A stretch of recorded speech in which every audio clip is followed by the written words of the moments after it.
नमः संस्कृताय। प्रिय संस्कृत मित्राणि, संस्कृत सेवा में आप सभी का स्वागत है।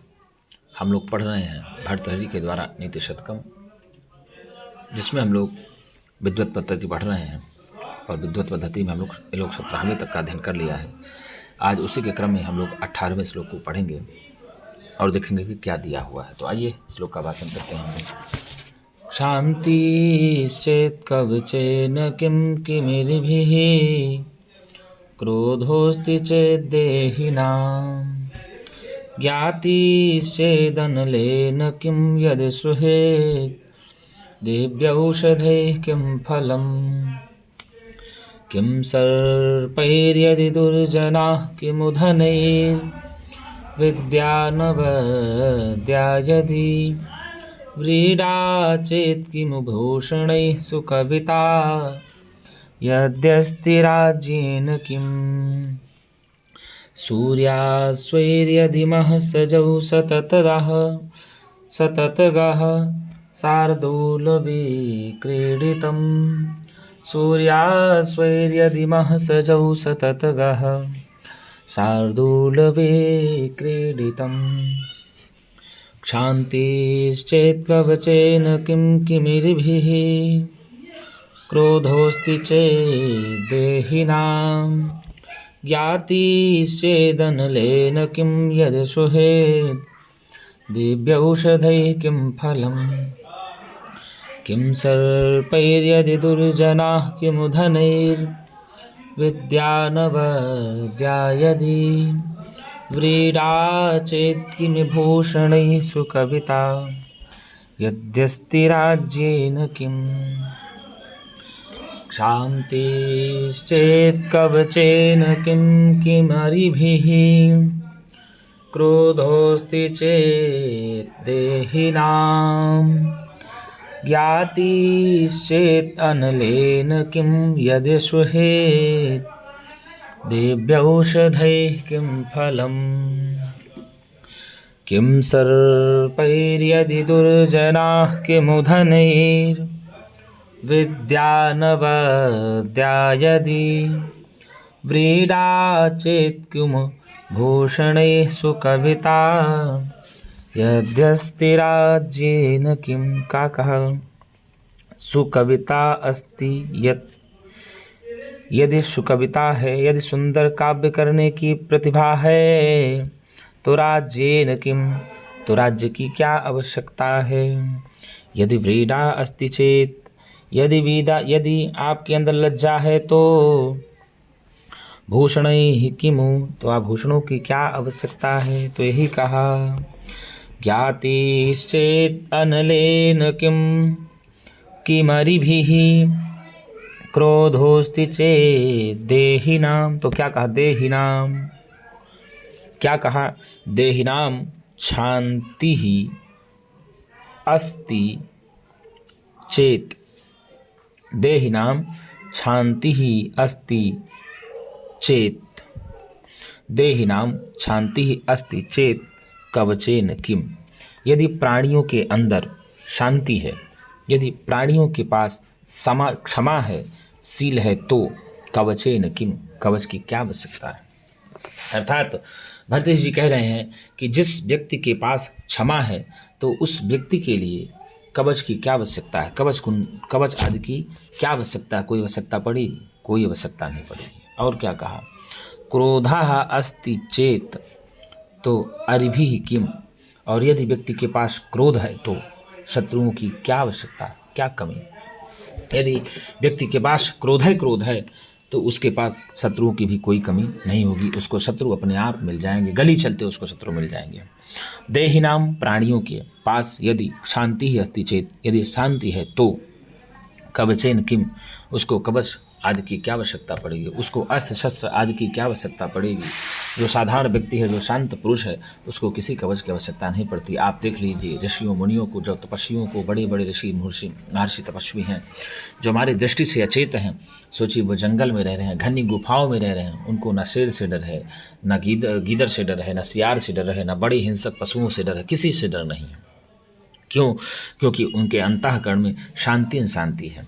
तो यही कहा कि देहिनाम, यदि प्राणियों के अंदर शांति ही अस्ति चेत, यदि शांति है तो कवचेन किम, उसके लिए कवच की क्या आवश्यकता होती है, उसके लिए कवच की क्या जरूरत है। और यदि क्रोधा अस्ति चेत, यदि क्रोध है तो किम अरिभि, तो उसके पास शत्रुओं की भी क्या कमी है।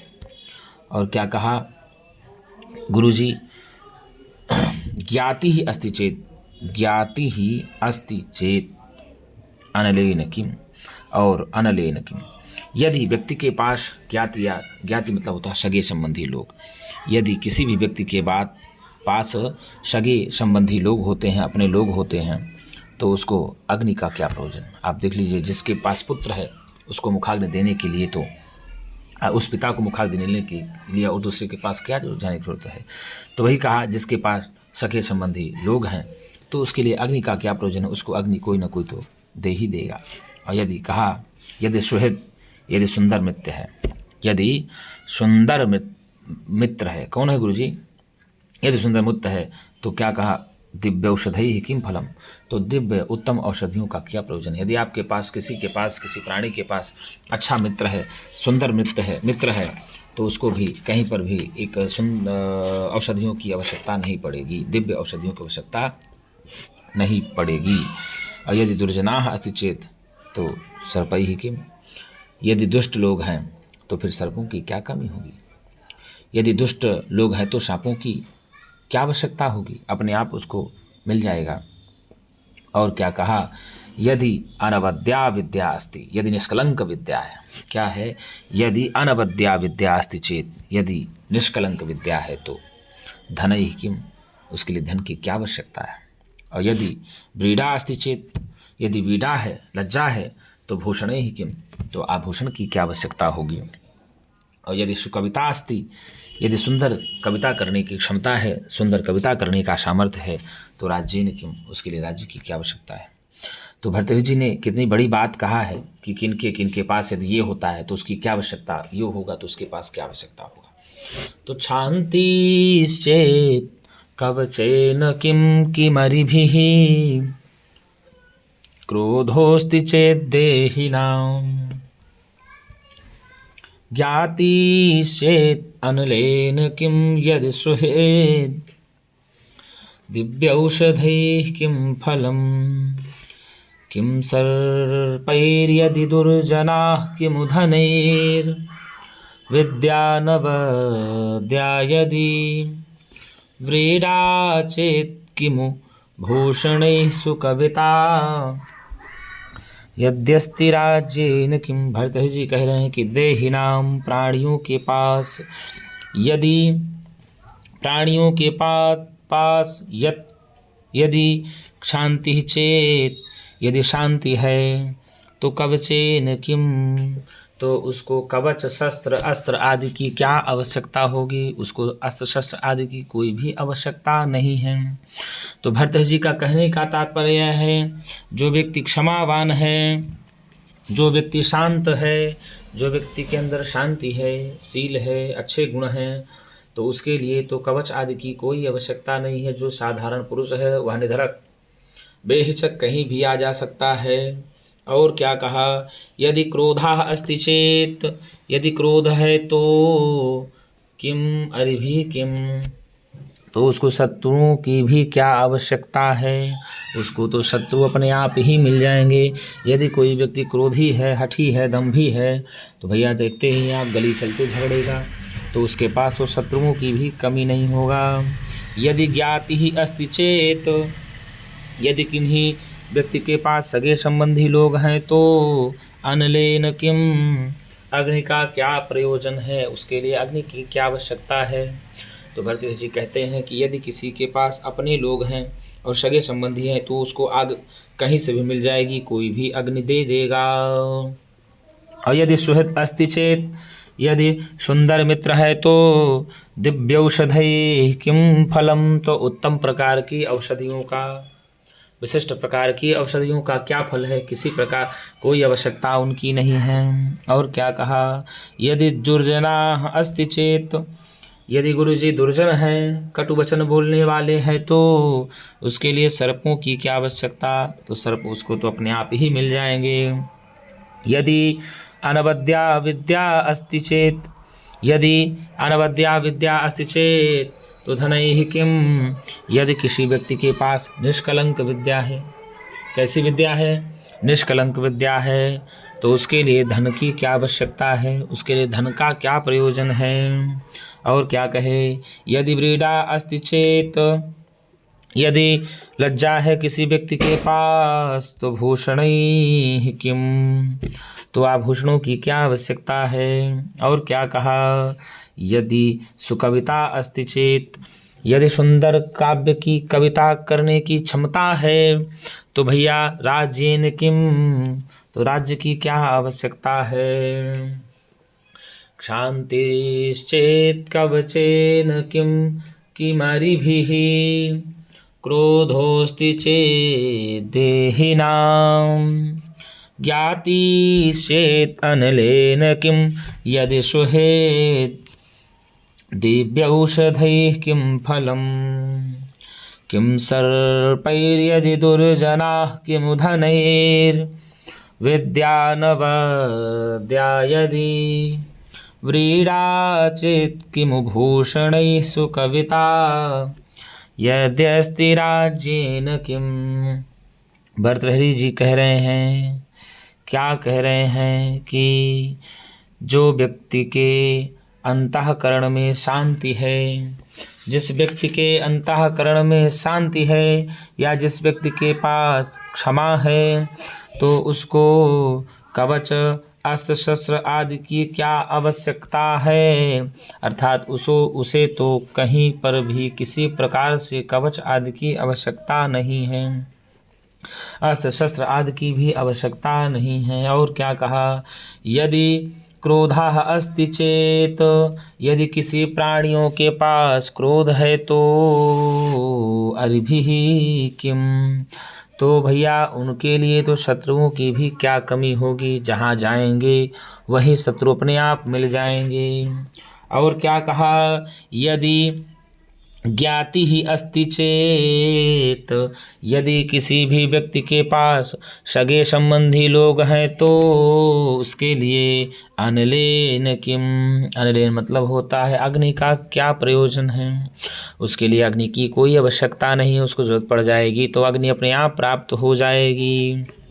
और क्या कहे कि यदि सुहृद अस्ति चेत, यदि किसी व्यक्ति के पास सुंदर मित्र है, अच्छा मित्र है तो दिव्य औषधैः किम फलम, तो अच्छी प्रकार की औषधियों का क्या प्रयोजन, अर्थात कोई प्रयोजन नहीं, किसी काम की नहीं है।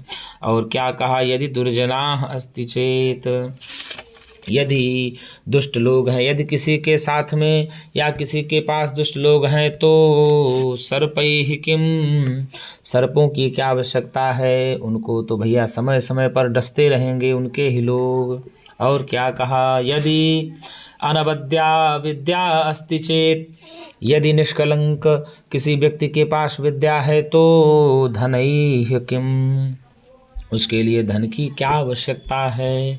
और क्या कहा, यदि किसी व्यक्ति के पास व्रीडा अस्ति चेत, या किसी मानव के पास लज्जा है तो भूषणैः किम, उसके लिए आभूषणों का क्या प्रयोजन है। और यदि सुकविता अस्ति, यदि किसी के पास सुंदर काव्य करने की क्षमता है तो राज्येन किम, उसके लिए राज्य की क्या आवश्यकता है। ऐसे इन्होंने कहा, यदि धन अस्ति यद्यस्ति हो जाएगा, यदि धन अस्ति बराबर यद्यस्ति बन गया, इको एणच सूत्र से यण संधि, किस सूत्र से भैया, इको एणच सूत्र से यण संधि। देहिनाम प्राणियों के, देहिनाम प्राणियों के देह से इन प्रत्यय, क्या कहा, देह से इनि, देहिन बनता है, तेषाम से षष्ठी देहिनाम बन गया, तो देहिनाम प्राणियों के पास यदि क्षांति ही अस्ति चेत, यदि शांत है तो, शांति है तो कवचेन किम, कवच की क्या आवश्यकता, तो क्षांति ही भैया क्षमा होता है, क्या होता है, क्षांति का मतलब क्षमा है, तो क्षम से तीन, क्षम से तीन प्रत्यय लग करके ही बन गया क्षांति भावी में। कवचेन यदि कहा देहिनाम प्राणियों के पास यदि क्षमा है तो कवचेन किम, कवच की क्या आवश्यकता है, कवच का क्या लाभ है।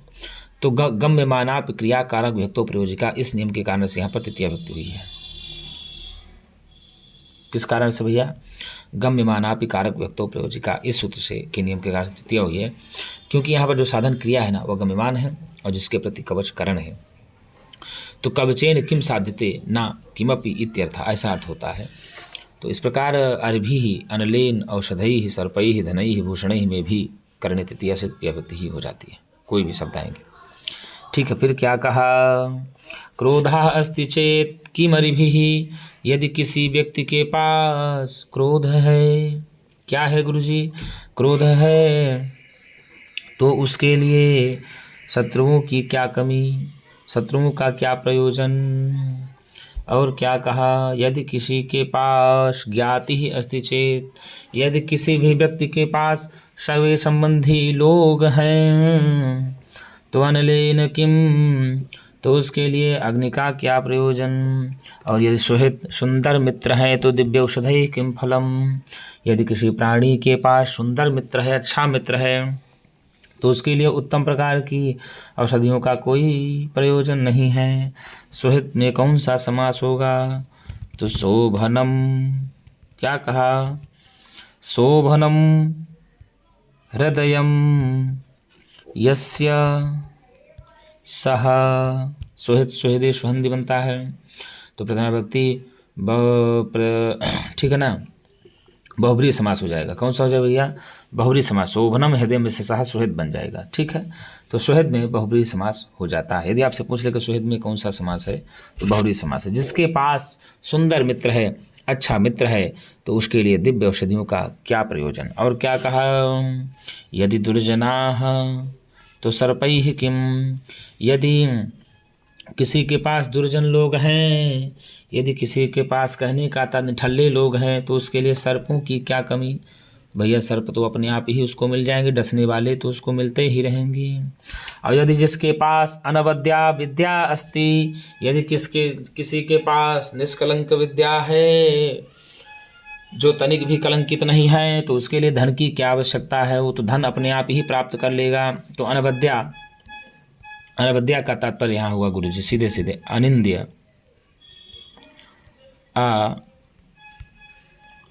निंद्य यानी निष्कलंक होता है। क्या होता है? ये निष्कलंक होता है। आवद यत हो जाता है, आवद यत होकर के ही अनवद्य बन जाता है। ठीक गुरुजी, यहाँ अवद्यप, अवद्यपर्ण्य वर्यागह्य पणित व्यानिर्धेषु, इस सूत्र से ही अनविद्या में टाप प्रत्यय हो जाता है। अवद्या ना अवद्या अनवद्या बन जाएगा। क्या कहा?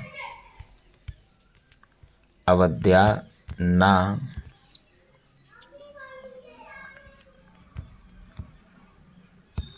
अवद्या अनवद्या बन गया। अवद्या ना अवद्या अनवद्या बन गया। नई तत्पुरुष समास हो जाएगा। कौन सा समास? नई तत्पुरुष समास। सुकविता, यदि किसी के पास सुंदर काव्य करने की क्षमता है। कैसी भैया? किसी के पास सुंदर काव्य करने की क्षमता है, तो उसके लिए राज्य की, उसके लिए राज्य की क्या आवश्यकता है। तो कवयति वर्णयति इति कवि ही, और कव से इन होकर के शोभना कवि ही सुकवि बन गया प्रादि तत्पुरुष समास में। और सुकवीर भाव सुकविता बन गया, तो सुकवि से ही तलटाप प्रत्यय हो जाता है। क्या कहा? सुकवि से तल टाप होकर के ही बन जाता है सुकविता। और राज्य की, राज्य का क्या लाभ होगा यदि किसी के पास सुंदर काव्य करने की क्षमता है। तो राज्ञा भावा कर्म हुआ, राज्य बन गया, और राजन से यज्ञ प्रत्यय होकर के राज्ञा हो जाता है राज्य। तो इस प्रकार से सीधे कहा, शांतिश्चेत् कवचेन किं किमर्भिः, क्रोधोऽस्ति चेत् देहिनाम्, ज्ञातिश्चेत् अनलेन किं यदि सुहेत्, दिव्यौषधैः किं फलम्। यदि किसी के पास सुंदर मित्र है, तो उसके लिए किसका प्रयोजन व्यर्थ है? दिव्य औषधि का प्रयोजन व्यर्थ है। यदि किसी के पास शांति है तो उसको किसकी आवश्यकता नहीं होगी, तो उसको कवच की आवश्यकता नहीं होगी। यदि किसी व्यक्ति के पास क्रोध है तो उसको अपने आप क्या मिल जाएंगे, शत्रु अपने आप ही मिल जाएंगे। यदि किसी के पास सगे संबंधी लोग हैं तो उसको किसका प्रयोजन नहीं है, अग्नि प्रयोजन नहीं पड़ता। यदि किसी के पास सुंदर मित्र है तो उसको किसकी आवश्यकता नहीं पड़ती, उत्तम प्रकार की औषधियों की आवश्यकता नहीं पड़ती है। यदि किसी के पास दुर्जन लोग हैं तो उनके लिए सर्पों की क्या कमी होगी। और यदि किसी के पास निष्कलंक विद्या होती है तो क्या उसको धन की आवश्यकता पड़ती है, कदापि नहीं पड़ती है। यदि व्रीड़ा अस्ति चेत भूषणे ही किम, यदि किसी मानव के पास लज्जा है तो उसके लिए किसका प्रयोजन माने नहीं रखता, आभूषणों का प्रयोजन माने नहीं रखता। और यदि किसी के पास सुंदर काव्य करने की क्षमता होती है, विद्या होती है, तो उसको किसकी आवश्यकता नहीं होती, राज्य की आवश्यकता नहीं होती, वो राज्य अपने आप बना लेता है। क्षान्तिश्चेत् कवचेन किमरिभिः क्रोधोऽस्ति चेत् देहिनां ज्ञातिश्चेत् अनलेन किं यदि सुहेत् दिव्यौषधैः किं फलम् किं सर्पैर्यदि दुर्जनाः किमु धनैर्वेद्या न वद्या यदि व्रीडा चेत् किमु भूषणैः सुकविता यद्यस्ति राज्येन किम्। अर्थात सीधे सीधे कहा कि भैया देहिनाम, जिन भी प्राणियों के अंतःकरण में शांति है तो उसके लिए कवचेन किम, उसके लिए अस्त्र शस्त्र कवच आदि की कोई आवश्यकता नहीं है, उसके लिए कवच आदि का क्या प्रयोजन। और यदि जिसके पास क्रोध है तो उसके लिए भैया शत्रुओं का क्या प्रयोजन, या जिसके पास सगे संबंधी लोग हैं तो उसके लिए अग्नि का क्या प्रयोजन। यदि इसके पास सुंदर मित्र है तो उसके लिए उत्तम प्रकार की औषधियों का क्या प्रयोजन। यदि किसी के पास दुर्जन लोग हैं, दुर्जन मित्र हैं, तो उनके पास सर्पों की क्या कमी। यदि किसी के पास निष्कलंक विद्या है तो उसके लिए धन का क्या प्रयोजन, भैया धन की क्या कमी होगी, अपने आप धन आ जाएगा। यदि किसी के पास लज्जा है तो उसके लिए आभूषणों का क्या प्रयोजन है। और यदि किसी के पास सुंदर काव्य करने की क्षमता है तो उस व्यक्ति के लिए राज्य की क्या आवश्यकता, अर्थात कोई आवश्यकता नहीं। कौन सा छंद है, तो शार्दूल विकृत छंद है। आगे आया दाक्षिण्यम स्वजने दया परिजने शाठ्यं सदा दुर्जने प्रीतिः साधुजने नयो नृपजने विद्वज्जने आर्जवम् शौर्यं शत्रुजने क्षमा गुरुजने कान्ताजने धृष्टता ये चैवं पुरुषाः कलासु कुशलास्तेष्वेव लोकस्थितिः।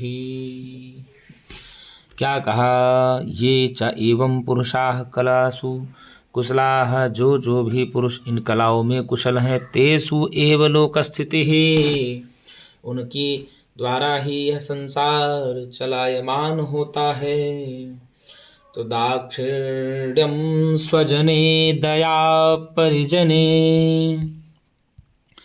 साठ्यं सदा दुर्जने प्रीतिः साधुजने नयो नृपजने विद्वज्जने चार्जवम् शौर्यं शत्रुजने क्षमा गुरुजने कान्ताजने धृष्टता ये चैवं पुरुषाः कलासु कुशलास्तेष्वेव लोकस्थितिः। सूर्यास्वैर्यदि महसजौ सततगः शार्दूलविक्रीडितम् सूर्यास्वैर्यदि महसजौ सततगः शार्दूलविक्रीडितम्। तो 12, 7, 19, 12 और 7 अक्षर पर रीति होती है। 1, 2, 3, 4, 5, 6, 7, 8, 9, 10, 11, 12। दाक्षिण्यं स्वजने दया परिजने यति शाठ्यम सदा दुर्जने। तो 7 तो 12 7 19 मात्राएं होती हैं। शार्दूल विकृत छंद के प्रत्येक में 19 मात्राएं होती हैं। बार बार मैं कहता हूँ, आप लोग आराम से इन्हीं को पकड़ लेंगे कि दाक्षिण्यम स्वजने, ये जो 12 यति है ना, 12 मात्राएं हैं ना, इन्हीं से आप पकड़ लेंगे कौन सा छंद 12 7 की मात्राओं को। दाक्षिण्यम स्वजने दया परिजने शाठ्यम सदा दुर्जने प्रीतिः साधुजने नयो नृपजने विद्वज्जने चार्जवम् शौर्यं शत्रुजने क्षमा गुरुजने कान्ताजने धृष्टता ये चैवं पुरुषाः कलासु कुशलास्तेष्वेव लोकस्थितिः। क्या कहते हैं भैया, जो लोग, क्या कहा, जो लोग स्वजने दाक्षिण्यम, अपने लोगों पर अनुकूलता दिखाते हैं। क्या दिखाते हैं?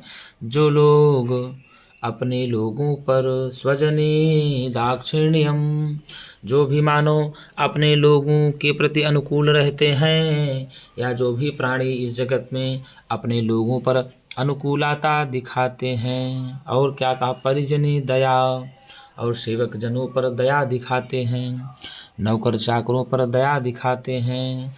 दुर्जने सदा साठ्यम, और दुर्जनों के साथ सदा सर्वदा के लिए सरता का व्यवहार करते हैं। साधुजने प्रीति ही, साधुजनों के प्रति प्रीति करते हैं, साधुजनों के प्रति प्रीति रखते हैं। नृपजने नयो, और राजाओं के प्रति नीति के साथ बर्ताव करते हैं, या राजाओं के प्रति नीति के साथ वार्ता करते हैं। विद्वत जने च आर्जवम, और विद्वानों के प्रति जो सिधाई से पेश आते हैं, रजुता से पेश आते हैं, सरलता से पेश आते हैं। शत्रुजने शौर्यम, युद्ध क्षेत्र में शत्रुजनों के प्रति सुरता वीरता से पेश आते हैं। और गुरुजनों क्षमा, और गुरुजनों के प्रति बड़े ही सहनशील होते हैं, अर्थात गुरुजनों के प्रति अपने आप को बड़ा ही सहनशील दिखाते हैं। कांता जने धृष्टता, और अपनी कांता के प्रति, अपने प्रियतमा के प्रति, अपनी पत्नी के प्रति डिठाई दिखाते हैं। ये च एवं, जो इस तरह के गुणों से, जो इन प्रकार की कलाओं में कुशल हैं या निपुण हैं, तेषु एव लोक स्थिति है, उन्हीं के ऊपर लोक मर्यादा या लोक स्थिति का भार रहता है। ऐसा भर्तृहरि जी कहते हैं। तो भैया किनके ऊपर लोक मर्यादा या लोक स्थिति का भार रहता है? तो बता दिया, स्वजने दाक्षिण्यम, जो लोग अपने लोगों पर सरलता दिखाते हैं, जो लोग अपने लोगों पर अनुकूल रहते हैं, जो अपने लोगों पर अनुकूलता दिखाते हैं। परिजने दया, और सेवक जनों पर दया दिखाते हैं, दीनता दिखाते हैं। दुर्जने सदा साठ्यम, और दुर्जनों के प्रति सदा सटता का व्यवहार करते हैं। साधुजने प्रीति ही, साधुजनों के प्रति प्रीति का व्यवहार करते हैं, प्रेम से व्यवहार करते हैं। नृपजने नीति ही नयो हो, और राजाओं के प्रति नीति के साथ बर्ताव करते हैं, नीति के साथ पेश आते हैं। विद्वज्जने चार्जवम, और विद्वानों के प्रति बड़े ही सरल होते हैं, विद्वानों के प्रति सरलता दिखाते हैं। शत्रुजने शौर्यम, शत्रुओं के प्रति शूरता वीरता दिखाते हैं। का गुरुजने क्षमा, और गुरुजनों के प्रति क्षमाशील बने रहते हैं या क्षमाशीलता दिखाते हैं। कांता जने धृष्टता, और अपनी पत्नी के प्रति धृष्टता दिखाते हैं। क्या दिखाते हैं? धृष्टता दिखाते हैं। तो सीधे सीधे यही कहा, एवं कलासु, इन प्रकार की कलाओं से जो ये च पुरुषाः कुशलाः, तो एवं कलासु ये च पुरुषाः कुशलाः, और इन कलाओं से जो भी पुरुष कुशल होते हैं, तेषु एव लोक स्थिति ही, उनके ऊपर ही लोक मर्यादा का भार होता है। उनके ऊपर ही लोक मर्यादा का भार होता है या उनके ऊपर ही लोक स्थिति का भार होता है। संसार का संपूर्ण भार ऐसे ही लोगों के ऊपर होता है जो व्यक्ति स्वजने दाक्षिण्यम, ये जनाः स्वजने दाक्षिण्यम दर्शयन्ति तेषामुपरि लोकस्थिति भवति। संपूर्ण संसार का भार होता है, संपूर्ण संसार की लोक मर्यादाएं होती हैं। दाक्षिण्यम स्वजने दया परिजने शाठ्यम सदा दुर्जने प्रीतिः साधुजने नयो नृपजने विद्वज्जने चार्जवम् शौर्यं शत्रुजने क्षमा गुरुजने कान्ताजने धृष्टता। ये चैवं, क्या कहा, एवं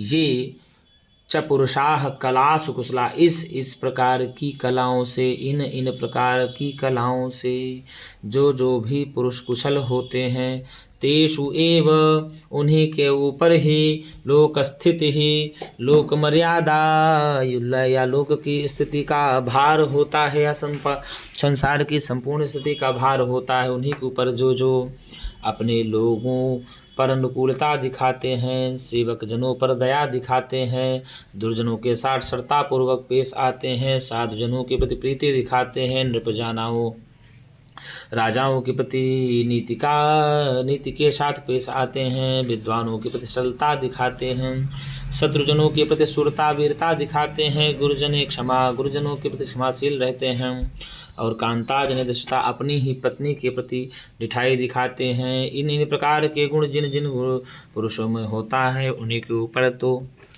इस संपूर्ण संसार का भार होता है। तेषु धन एव बराबर तेषु एव बन गया, तेषु धन एव बराबर तेषु बन गया। यण संधि, इको यण ची से उत्तर से यण संधि हो जाती है। अब देखिए, दुर्जने साधुजने नृपजने विद्वज्जने गुरुजने शत्रुजने और तेषु, तो इन में बता दें आपको सप्तमी विभक्ति एक वचन है।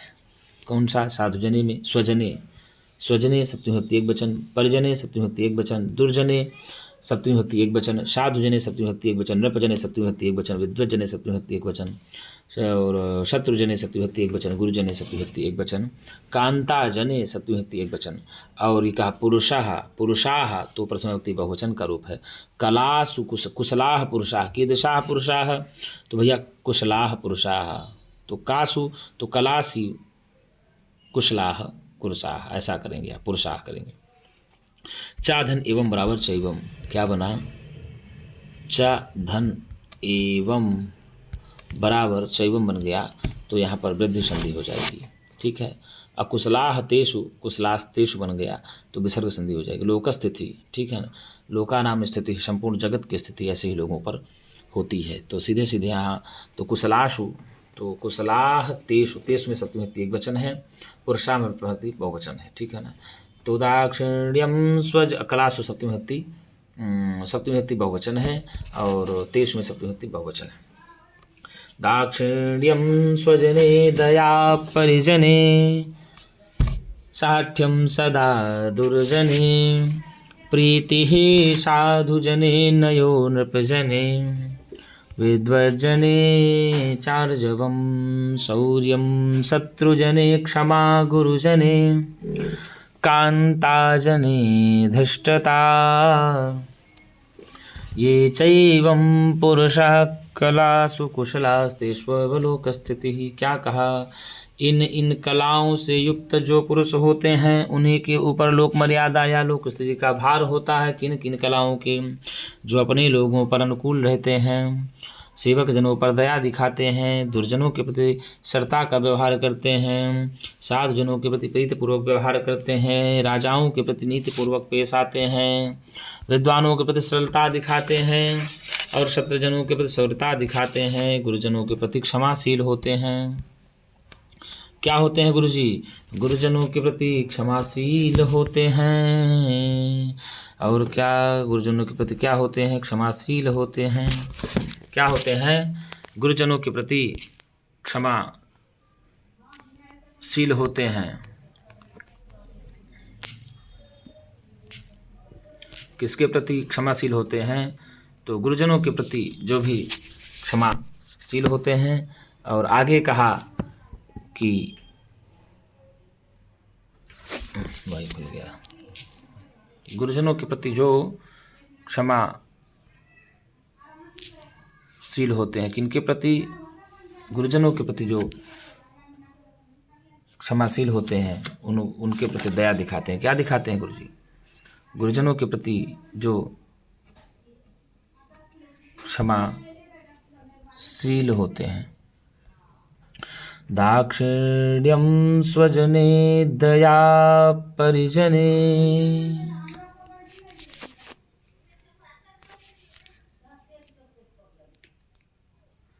शाठ्यं सदा दुर्जने, प्रीतिः साधुजने नयो नृपजने, विद्वज्जने चार्जवम्।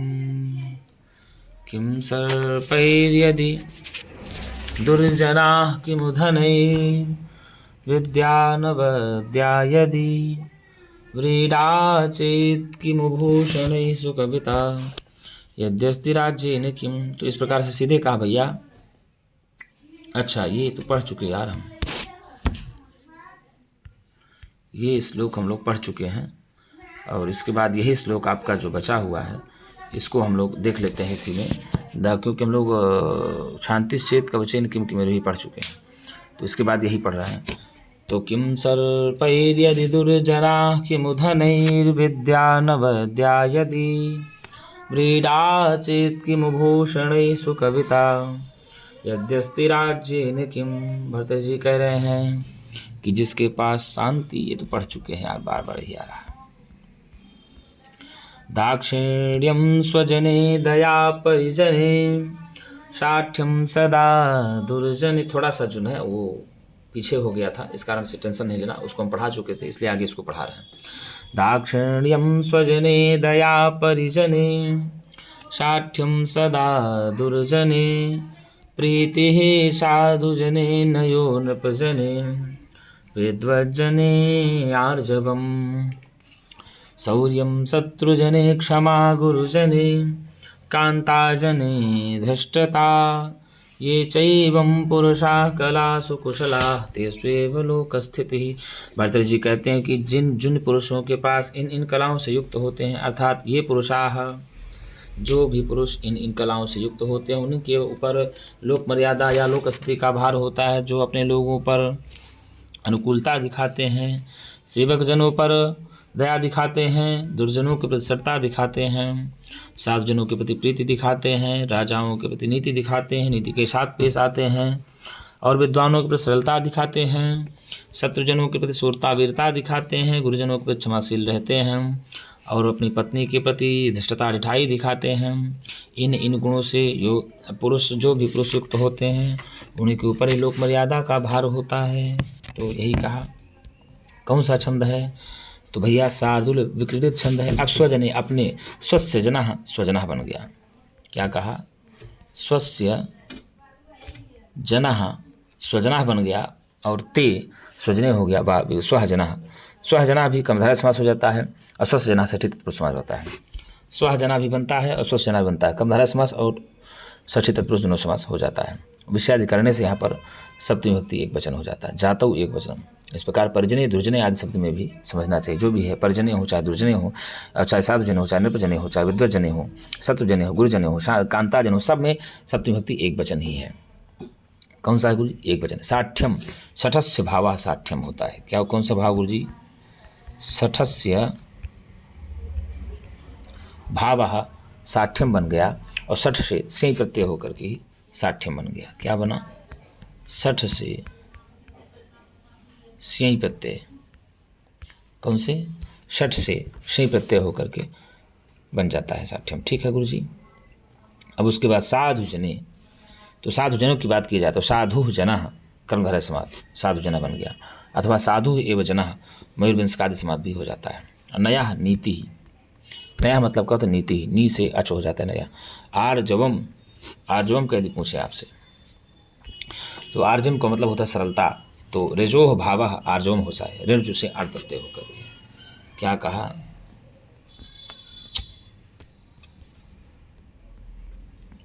रेजोह भाव हम से आर्जवम हो जाता है, रेजु से आर्ट प्रत्यय होकर के आर्जवम बनता है। सौरस्य, सौर्यम, क्या कहा भैया, सौर्यम, तो सूरज से भावा सौर्यम बन जाएगा। सूरज से भावा सौर्यम हो गया, सूर्य से शय प्रत्यय हो जाता है, सूर्य से शय प्रत्यय हो जाता है। कांता नजी धृष्टता, अर्थात स्त्रियों के साथ धृष्टता होती है, कहीं नारी जने धूर्ता भी मिल जाता है। लोक स्थिति, लोगों की स्थिति अर्थात सामाजिक नियमों की स्थिरता होती है। लोकस्य स्थिति इति, लोक स्थिति बन जाता है, षष्ठी तत्पुरुष समास बन जाता है। शार्दूल विकृत छंद है इसमें, कौन सा छंद है, शार्दूल विकृत। तो भाई साहब जो पुरुष इन कलाओं से युक्त होते हैं उन्हीं के ऊपर संपूर्ण संसार का भार होता है। जैसे आपको कह देगा कि दाक्षिण्यम स्वजनीय, अर्थात अपने लोगों पर जो अनुकूल रहता है, अनुकूलता दिखाता है, और सेवक जनों पर दया दिखाता है, और दुर्जनों के प्रति सरलता का व्यवहार दिखाता है, और साधुजन्य प्रीति, साधुजनों के प्रति प्रीतिपूर्वक व्यवहार करता है। नृपजन्य नीति ही, अर्थात नृपजनों के प्रति नीति का व्यवहार करता है, और विद्वजन्य आर्जवम, और विद्वानों के प्रति सरलता दिखाता है। शत्रुजन्य शौर्यम, और शत्रुजनों के प्रति सुरता वीरता दिखाता है। गुरुजन्य क्षमा, गुरुजनों के प्रति क्षमाशील रहता है, और अपनी पत्नी के प्रति ही ढिठाई दिखाता है। तो ये कलाओं से जो पुरुष युक्त होते हैं उन्हीं के ऊपर संपूर्ण संसार का भार होता है, ऐसा भरतेय जी कहते हैं। तो पहला श्लोक हम लोग ने पढ़ा था, जो भी ये बार बार डिस्टर्ब किया। क्षांतिश्चेत कवचेन किम किमर्भि क्रोधोस्त चेत देहिनाम ज्ञातिश्चेत अनिलेन किम यदि श्वेत दिव्यौषधि किम फलम किम सर्पैर्यदि दुर्जनाः किम धनुर्विद्या न वद्या यदि व्रीडा चेत किम भूषणे सुकविता यद्यस्ति राज्येन किम। भरतहरि जी कह रहे हैं कि जिस व्यक्ति के पास, जिन भी प्राणियों के पास शांति होती है तो उसके लिए कवच की क्या आवश्यकता है, उसके लिए कवच का क्या प्रयोजन है। और यदि किसी के पास क्रोधा अस्ति चेत तो उसके लिए शत्रुओं की क्या कमी, उसके लिए शत्रुओं का क्या प्रयोजन होता है। यदि किसी के पास ज्ञाति ही यानी सगे संबंधी लोग होते हैं तो अनिल किम, उसके लिए अग्नि का क्या प्रयोजन होता है, उसको अग्नि अपने आप मिल जाती है। यदि सुहित, यदि किसी के पास सुंदर मित्र है तो उसके लिए दिव्य औषधि किम फलम, अर्थात उत्तम प्रकार की औषधियों का, उच्च कोटि की औषधियों का क्या प्रयोजन है, क्या आवश्यकता है। और यदि दुर्जना है, यदि किसी के पास दुर्जन व्यक्ति हैं, दुर्जन सगे संबंधी लोग हैं, तो आप ये समझ लीजिए किसी के पास दुर्जन मित्र है तो उसके लिए सर्पों की क्या कमी है, उसको डसने वाले अपने आप मिलते ही रहेंगे। और यदि अनवद्या विद्या अस्ति, यदि किसी के पास निष्कलंक विद्या है तो उसके लिए धन की क्या आवश्यकता, धन की क्या कमी है, धन उसके पास अपने आप आ जाएगा। यदि वेदा अस्ति, यदि किसी के पास लज्जा है तो भूषण ही किम, आभूषण की क्या आवश्यकता होगी। और यदि कविता अस्ति, यदि किसी के पास सुंदर काव्य करने की क्षमता है, सुंदर कविता है, तो उसके लिए राज्य की क्या आवश्यकता, उसके लिए राज्य का क्या प्रयोजन। तो इसमें गुरुजी सीधे सीधे शार्दूल विकृत छंद है, कौन सा छंद है, इसमें भी शार्दूल विकृत छंद है। फिर यही श्लोक हम जो पढ़ रहे थे, दाक्षिण्यम स्वजने दया परिजने साठ्यम सदा दुर्जने प्रीतिः साधुजने नयो नृपजने विद्वज्जने आर्जवम शौर्यम शत्रुजने क्षमा गुरुजने कांताजने धृष्टता ये चैवं पुरुषाः कलासु कुशलाः तेष्वेव लोकस्थितिः। तो क्या कहा, स्वजने दाक्षिण्यम, अपने लोगों के प्रति अनुकूलता जिसके पास होती है, परिजने दया, सेवक जनों के प्रति जिसके पास दया होती है, और साठ्यम सदा दुर्जने, दुर्जन लोगों के पास जिसके पास सरलता का व्यवहार होता है। साधुजने प्रीति ही, अर्थात साधुजनों के प्रति प्रीति का व्यवहार करते हैं, विनम्रता का व्यवहार करते हैं। नृपजनो नीति ही, और राजाओं के साथ नीतिपूर्वक व्यवहार करते हैं। विद्वज्जने आर्जवम, और विद्वानों के प्रति ऋजुता यानी सरलता दिखाते हैं। तो शत्रुजने शौर्यम, शत्रुजनों के प्रति जो सूरता वीरता आदि दिखाते हैं। गुरुजनों के प्रति जो क्षमाशील रहते हैं। कांताजने धृष्टता, जो अपनी ही पत्नी के प्रति ढिठाई दिखाते हैं। इन कलाओं से जो भी पुरुष युक्त होते हैं उन्हीं के ऊपर संसार सृष्टि का भार होता है। तो मित्रों, यदि आपको वीडियो अच्छी लगती हो तो आपसे मेरा विनम्र निवेदन है, विनम्र अनुरोध है कि आप एक बार चैनल के पेज को लाइक एवं सब्सक्राइब जरूर करें और हो सके तो अपने मित्रों को भी और आगे बढ़ाते चलें, जिससे ये संस्कृत सेवा आपके लिए अनवरत चलती रहे। क्या है भैया? संस्कृत सेवा आपके लिए अनवरत चलती रहे। तो मित्रों, आज के लिए इतना ही। हम पुनः एक नई वीडियो के साथ मिलेंगे। तब तक के लिए नमः संस्कृताय। शुभ रात्रि।